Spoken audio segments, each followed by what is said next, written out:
প্রধান উপদেষ্টা মহোদয় তিনি তার সুনির্দিষ্ট কোনো ডেডলাইন আমাদের দেননি।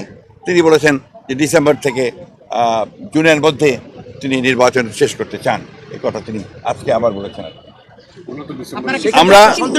আমরা একেবারেই সন্তুষ্ট নই। আমরা পরিষ্কার করেই বলেছি যে আমরা ডিসেম্বর কাট আউট টাইম, ডিসেম্বরের মধ্যে নির্বাচন যদি না হয় তাহলে দেশে যে রাজনৈতিক পরিস্থিতি, অর্থনৈতিক পরিস্থিতি এবং সামাজিক পরিস্থিতি সেটা আরও খারাপের দিকে যাবে এবং সেটা তখন নিয়ন্ত্রণ করা বেশ কঠিন করে তাকে আমাদের উদ্বেগের কারণগুলো, আমাদের কনসার্নগুলো আমরা জানিয়েছি।